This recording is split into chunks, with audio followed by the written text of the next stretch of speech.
Hello, everyone, and welcome on into the Betting Pros NFL Week 5 game breakdown. We are going to be going through the entire slate, or at least our favorite picks from this very rough card here today. And joining me to break down for you, none other than the Oracle himself, Matt Freedman, and of course, as always, Pat Fitzmaurice. Guys, it's another exciting NFL Sunday here. We've already got a game underway. It even slipped my mind that the Packers and the Giants are attempting to play something that closely resembles football in London right now, and the Packers are up 3-0, and they are on 2nd and goal right now in the first quarter, looking to extend that game.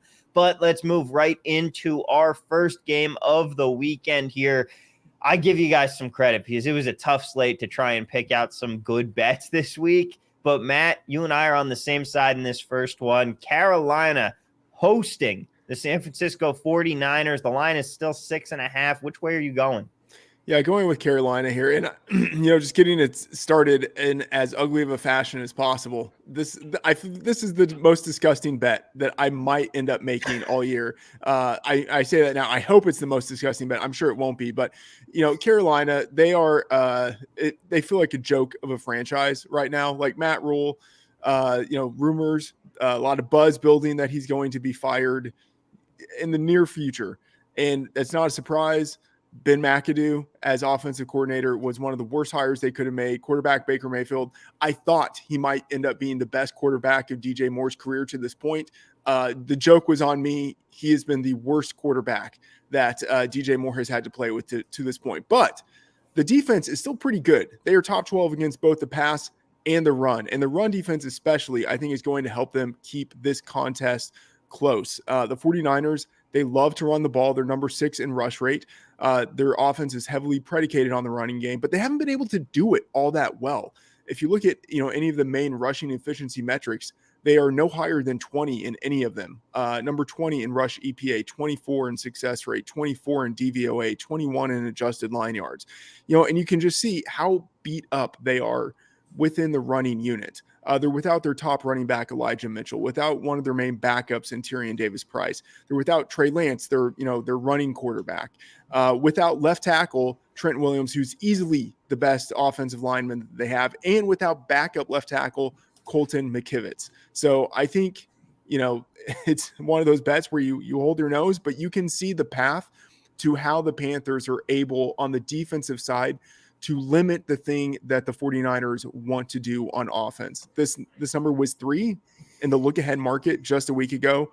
I don't think enough has changed from then to now to warrant 3.5 points of extra value on this going through 6. So I will take 6.5, but I don't feel good about it.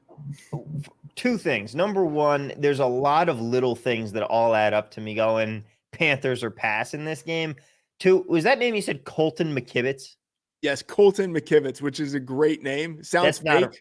That's not a real person. That's right. that is a witness protection name if I've ever heard one. Yeah. All right, we're gonna switch it over here to Pat Fitzmaurice. Pat, if you cash this bet, I will be pleasantly surprised here because it is the Miami Dolphins and the New York Jets. You're getting 3.5 points with Gang Green at home, and you're taking them. Tom, you're such a cynical Jets fan. I appreciate your cynicism. I just feel like Miami is overvalued here, especially with no Tua Tagovailoa having to trot out Teddy Bridgewater and not a healthy pair of wide receivers right now. We've got Tyreek Hill dealing with a quad injury, Jalen Waddle dealing with a groin injury. And we know that the Jets can actually cover now. Unlike last year. Now they've got Sauce Gardner and DJ Reed. That's been a really good combination. Both guys are top 21, I believe, as far as PFF's highest graded corners so far this year. So I think they're going to be able to slow down that potent Miami passing attack. And then offensively, I think they're going to be able to move the ball. Like the Miami pass defense ranks 31st in DVOA, and they've got their top cornerback, Xavier Howard, dealing with a groin injury. So I don't know. I thought for much of that game, Zach Wilson looked pretty good last week. And with the trio of receivers he has, Elijah Moore, Corey Davis, Garrett Wilson, I think they are going to be able to move the ball on Miami. And I love that we are getting 3.5 here, and keeping that key number 3 in play, so the Jets could have the respectable loss and still make you money this week. If they win, they're 3-2, and all of a sudden in a wild card spot to begin the second quarter of the season here, which would be fantastic. They also do get back one of their left tackles, one of their myriad of left tackles who are on injured reserve. Dwayne Brown expected to play this week. So hopefully this offensive line can be better than paper mache. Matt, your second game up here, Detroit taking on the Panthers. Taking on the Patriots here. Sorry, guys, it's still a little early in the morning. You're getting 3 points on the road with Detroit here in this one. Are you riding with the Lions? First we have a Jets pick. Now we have the Lions. This is a weird week to go. I know. Well, started with the Panthers too. I mean, it's all disgusting. And I'll just say, I'll tease it. Fitz and I are on the same side here. Dan Campbell, who is a cover machine, not a winning machine, but a cover machine, which we probably care about more. And, rode underdogs off a loss, 179, 145, and 10 since 2018. Man, for me, this just comes down to the Lions and their run offense going against the Patriots run defense. So, even without number one running back, DeAndre Swift, who's dealing with the shoulder injury, ankle injury, I think the Lions are going to run successfully against the Patriots defense, which is number 31 in both rush DVOA and rush success rate. Frank Ragnow, center for the Lions, he's healthy, wasn't on the Friday injury report. Left guard, Jonah Jackson, who's been dealing with a finger injury all season. It looks like he's going to play, so he's returning to action. So that means they have their full offensive line there, and that offensive line, when healthy, is one of the best in the league. And on the other side, you have the Patriots dealing with injuries. Defensive tackle Lawrence Guy, he's dealing with his shoulder injury. He's out. He's one of their main interior run stoppers. So all of that is positive. And if you look in our Fantasy Pros unit power rankings, the Lions offensive line has a massive edge over the defensive line for the Patriots. As I said, we have this as a top 3 unit, number 3 going against a defensive line that I believe we have right now ranked number 26. So I think the Lions, they've just pushed the Patriots around up front. They control the ball with their ground attack. And I think that keeps this game close. And this was one in the look ahead market. I have it projected at 0.25. I think this should be very close to a pick 'em. And I haven't even mentioned no Mac Jones, no Brian Hoyer. We're dealing with a third string rookie quarterback. Maybe I have a sickness, but anytime you give me the opportunity to bet against a rookie third string quarterback, I'm probably going to do it. Yeah, you're getting points against that quarterback too. I don't care that it's Bill Belichick. I feel like we're still paying a Belichick tax on the Patriots where it's Bill. He's going to figure it out. Has he so far this year? Has he really? Pat, you're going the same way in this one. Oh, Pat, you're muted here. Sorry. You said it, Tom. We have to get our heads around the new reality for the New England Patriots. I mean, you see them as a small favorite at home against the Detroit Lions, and it feels like an auto smash, but really it's not. I mean, the Patriots are dead last right now in the Massey Peabody power rankings. They are dead last, 32nd out of 32 teams. And and that's, not even factoring in the third string rookie quarterback starting for them. And I imagine, actually, Pat, that is factoring that in, but does that factor in? Okay. It has to. I would hope, man. But the Detroit defense is bad. Yes. Can Bailey Zappi take advantage of that? But the Detroit offense is really good. And as Freedman mentioned, they're going to be able to run the ball effectively today. They've run it effectively all season. And I think they might be able to throw it effectively too. So to me, it doesn't seem like an easy bet to make, but I think it is a pretty easy bet to make. And even with one more thing, it looks like Amon-Ra St. Brown is likely to play in this game. So that's even added ammo to this. Ooh. Right. They hung 45 on Seattle last week with no DeAndre Swift and no Amon-Ra St. Brown. This offense, they're averaging 35 a game. They can move the ball.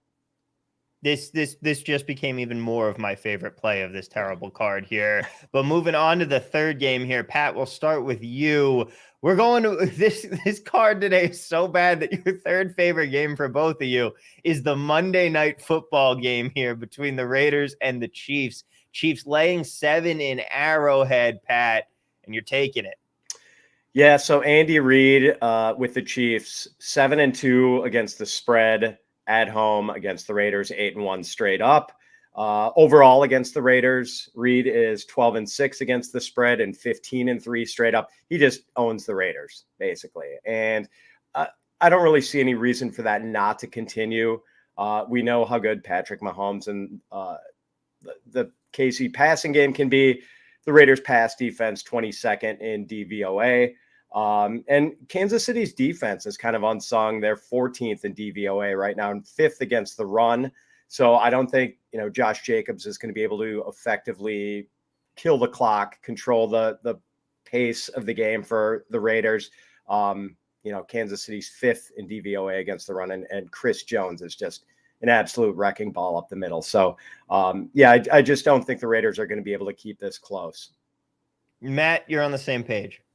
Yeah, absolutely. Andy Reid, 33-21-1 against the spread within division throughout his tenure with the Chiefs, and Patrick Mahomes, 14-9-1 against the spread in prime time. I think this game comes down to, Pat mentioned a lot of things there. All of them, I think, correct. For me, it comes down to Patrick Mahomes going against a very much overmatched pass defense. For a team to cover a big spread, they need to be able to move the ball through the air. We know Mahomes can do that. Even without Tyreek Hill, they're still top 8 in all of the key pass efficiency metrics. And the Raiders' pass defense very much is not. They're outside the top 20 in all of them. And in our Fantasy Pros Unit Power Rankings, we have Mahomes as the number 2 overall quarterback. I personally still think he's the top quarterback in the league, going against a defense that we have ranked number 25, going against a secondary we have ranked number 29. I think the Chiefs are able to score all day long. I have this projected at 9. I will say I'm a little bit worried that we're on the wrong side because this number hasn't moved from 7. It's just stayed at 7 the whole time. Maybe we see some movement as we get into Monday, and maybe it's just balanced action on both sides, and it's whatever. But I still think that the Chiefs own the Raiders in this spot. Last week you guys both picked against the Raiders. I came and contradicted you. This week, not happening. The Chiefs by 40 in this one. This is the prime Raider spot to just get absolutely blown out of the water. Like you guys both said, Andy Reid owns the Raiders. Now, guys, we're going to get into some totals here, but before we do, want to remind you that when you're looking for free picks and sports betting advice, BettingPros.com has you covered with tips from over 150 experts to make it easy for you to cash out. Download the app to get sports betting alerts. You'll get notified of favorable bets based on line movements, consensus picks from the most accurate experts, and vetted systems in play. Betting Pros monitors all of the major sports books, most accurate experts, and top systems to identify the best betting opportunities. So download today in the Apple or Google Play stores. And guys, let's move on into the total market here. Starting off, Matt, Tampa Bay and Atlanta. This number right now is sitting at 46 to 46.5, 46.5 in a lot of books around town. Where are you going? Are you seeing a lot of scoring here? Tom Brady has all his weapons back. Yeah, I will be taking the under of 46.5 here. The Falcons are bottom 3 against the run and EPA success rate and DVOA. So I think the Bucs will lean into the running game. And then the Bucs are strong against the pass, top 5 in EPA and DVOA. And the Falcons, I think they're going to struggle without tight end Kyle Pitts. I think they will also just be less explosive in general without Cordarrelle Patterson. So I am looking at fewer points in this game. I have this at 44.3. So I think there's some value here on the under. I'm inclined to I'm with you. I think your read is completely correct in this one. It makes me really want to take that Falcons plus 10. If you think this is going to be a low scoring game, that's a lot of points for the Bucs to cover. But Pat, where are you looking for your first game? You've got Chicago and Minnesota. Yeah, this one's going to play under, Tom. So of any quarterback to have started and finished the first 4 games of a season since the turn of the century, Justin Fields has completed and attempted fewer passes than anyone. We know how the Bears want to play. They want to run, and now they get David Montgomery back, it appears. So they're going to be able to have their 2-headed running attack. with Montgomery and Khalil Herbert against the Vikings. They're just going to take the air out of the ball as much as possible. And the Bears defense has actually been pretty respectable. They're 15th in DVOA. I think the Vikings offense is a little overvalued. Anyone who knows me knows I do not think highly of Kirk Cousins. And I don't think he's going to light up the Bears today. So I think this one is a pretty easy under. It seems just a little high at 44. I mean, this seems like it should be in the low 40s. And, to get it that high, I think it's a pretty easy call on the under. The next game up here for Matt is Carolina versus San Francisco. And I mean, it's an ugly game, and you love ugly games, Matt. Here you go. Yeah, I mean, if my thesis is that the Panthers are going to cover because it's an ugly game, it probably leads to the under here. So I'm going under 39.5. Man, it's so bad. The 49ers want to run the ball. I don't think they're going to be as efficient doing so as they normally are against the Panthers defense. And then meanwhile, the 49ers have a top 3 defense. It might be the best defense in the league.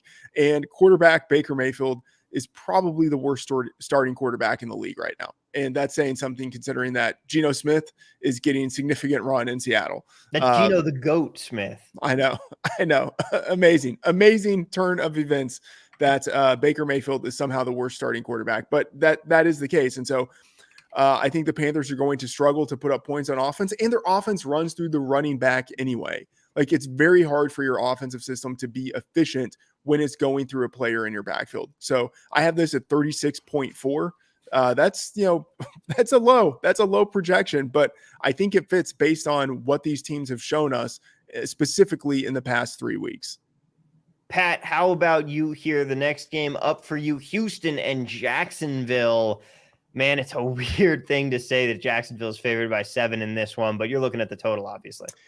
Yeah, and when I first did my projections for this one, I think I had 41.5 as the total for this. So I'm getting what I believe to be 2 points of value. And a lot of this is just a bet against the Houston offense, 30th in offensive DVOA. The Texans are averaging 18.3 points a game and haven't cleared 24 this year. So the Jaguars offense has been good, but like not super explosive. I don't think they're going to, routinely hang 30 or 40 points on opponents. So even though the Houston defense is a little shaky, I don't see the Jaguars blowing their doors off this week. So I think this one's going to play under. It's the most public survivor contest play. I'm on it because when else are you going to use the Jags? I'm petrified. They haven't beaten Houston in 4 years, and I'm just white knuckling it for this one. But the next game up here for you, Matt, Cleveland versus the Chargers, and you are going over in this game of two kind of questionable offenses right now, I feel like. Yeah, this feels contrarian for me, especially because I just like the unders anyway, but I am going over 47.5. Both teams are really bad in run defense, and ordinarily that would make me lean towards the under, but the run-heavy nature of the Browns offense is already, I believe, baked into this line, right? People just assume that they're going to be running, but I think it just means that the Browns are going to be able to do the thing they already do at a high level, at an even higher level in this game. And when the Chargers have struggled most, it's been in the running game. Like, they run on early downs, they have little success, and that puts them in some difficult 3rd and long situations. I think if they can have more success on those early downs, that means that they can avoid some of those 3rd downs, and they can have easier 3rd downs to convert, and that helps them score more points per drive. So I have this at 49.5. It feels a little bit weird, but I do think it makes sense when you just look at how bad these run defenses are and where these teams have success and where they struggle. Yeah, you saw last week for the Chargers against Houston, they were able to finally kind of get that ground game going with Eckler, 2 touchdowns, only 67 yards, though. Somehow the Cleveland Browns rush DVOA is worse than Houston's. Yeah. So if there's a spot where the Chargers can run, this is probably going to be it. I could see there being a lot of points in this one. Pat, are you seeing a lot of points here? I know you're already on the side with the Jets, but you're going under. Yeah, as mentioned before, Tom, like I think the perception is that the Jets pass defense is not a great matchup for this explosive Miami offense. But Is it still going to be explosive with Teddy Bridgewater at the controls and with Tyreek Hill and Jalen Waddle at less than full capacity, both being injured? And as I mentioned, I think that Sauce Gardner, DJ Reed combo has been pretty good for the Jets at cornerback. So I don't think the Dolphins are going to hang a lot of points on the Jets this week. And as much as I think the Jets will be able to move the ball through the air to some degree against the Dolphins and their shaky pass defense, it is Zach Wilson. There are going to be some times when that offense short circuits, and Miami is a good chance to make them sort of a one-dimensional offense this week, because the Miami run defense has actually been pretty good, especially up the middle. It's just hard to run between the tackles against the Dolphins. So if the Dolphins can make the Jets sort of one-dimensional, I think this has surprising rock fight potential for a game that, the Dolphins high flying all year, but we'll see if it happens with their backup quarterback and two partially wounded wide receivers. The cynical Jets fan in me was looking at the over on this game all week is one of my favorites because of the fact that, the Jets, they get Dwayne Brown back at left tackle. The offensive line isn't going to be a sieve. Maybe it's more like a colander this week and keeps a little more out. But I think they're going to be able to move the football a little bit more effectively than we've seen so far. And I still just, with the miscommunications that the Jets defense has had, I feel like Hill and Waddle, even not at 100%, are going to be able to cook them on a couple big plays. And they're going to be able to find those spots they need to keep trucking along down the field. So it had me going over, but now you've got me completely second guessing myself here, Pat. I might just stay away from this one because I completely agree with everything you just said there.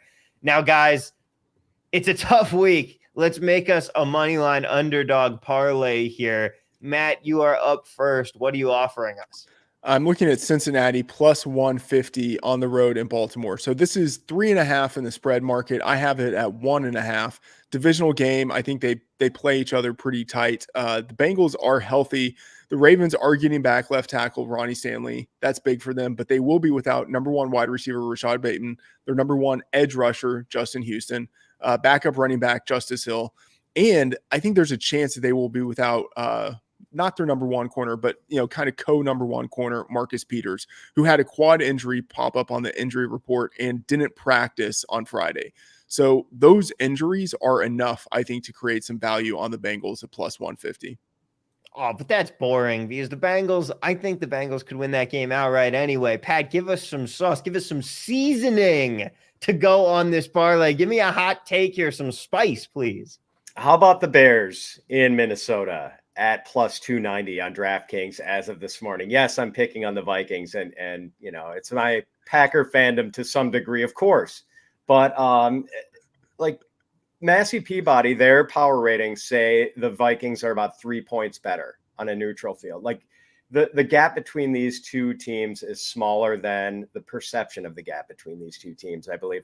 And we talked about what we think the Bears are going to do on offense, what we know they're going to do on offense. They're going to run and not throw very much and try to turn this into, just a low scoring mud game in the dome. So, yeah, I think they can hang with this Vikings team. And I think their defense, which has been respectable all year, can kind of keep that Vikings offense under wraps. So, I think they can hang in this one and maybe squeak it out at the end. So at plus 290, how can you not take this? I got to juice up our odds here, Freedman, since you're going with that low-hanging fruit with the Bengals.